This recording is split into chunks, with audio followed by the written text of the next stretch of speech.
Hello and আসসালামু আলাইকুম, কেমন আছেন সবাই? Welcome to my another video. আজকে আবার একদমই ছোট্ট একটি ব্লগ ভিডিও আপনাদের সঙ্গে শেয়ার করার জন্য আসছি।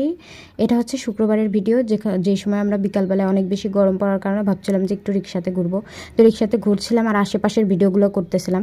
তারপর একটা সময় গিয়ে অনেক বেশি গরম লাগতেছিল, সেজন্য রিক্সা থেকে নেমে লেবু পানি খাওয়ার জন্য দাঁড়িয়েছিলাম। যে এই লেবুর যে পানিটা হয়, এটা খেলে আসলে একটু ঠান্ডা ঠান্ডা অনুভব হয়, একটু ভালো লাগে। আর চেষ্টা করবেন গরমের সময় একটু বেশি স্যালাইন খেতে, তারপর হচ্ছে লেবু পানি খেতে। স্যালাইন খেতে তো আমার একদমই ভালো লাগে না। আমি সুস্থ থাকলেও আর স্যালাইন আমার পছন্দ না, এবং অসুস্থ হইলেও আমার একদমই পছন্দ না। কার কার স্যালাইন ভালো লাগে আমি জানি যে কারোরই তেমন ভালো লাগে না।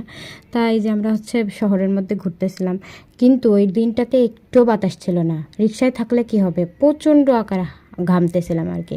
এই যে ভাইনার মোড়ে এসে স্টম্পটি ভিডিও করতে গিয়েছিলাম, তাই যে সামনে ট্রাক চলে আসলো, আর কি বলবো। তারপরে এই যে আমরা এই পাশ দিয়ে হচ্ছে উপজেলার সামনে যাচ্ছিলাম আর কি। ওখান থেকে আবার ব্যাক করে নোমানী ময়দানে আসবো, যেখানে মেলার মতো বসে। অনেক লোক, প্রচণ্ড লোক ছিল, আর অনেক গরম ছিল, বেশিক্ষণ ছিলাম না। তারপরে যে ঘোরাঘুরি করার পরে আমরা হচ্ছে নোমানী ময়দানে নামি, এবং হচ্ছে পরে আমার ছেলেবেলা আইসক্রিম খাবে, কিন্তু ও এই আইসক্রিমটা অনেক বেশি পছন্দ করে। এটা অনেক ঠান্ডা থাকে, কুলফি আইসক্রিম। এটা আমরা ছোটোবেলায় খাইতাম, এখনও ভালো লাগে।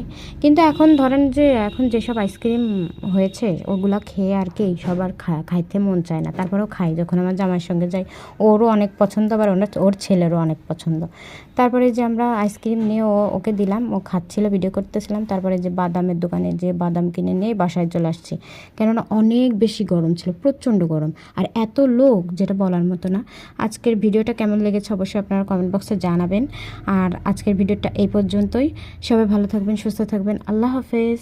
আর এই যে আমার ছেলে ঘুরতেছিল, তাও একটু ভিডিও করে নিলাম। সবাইকে বাই বাই, আল্লাহ হাফেজ।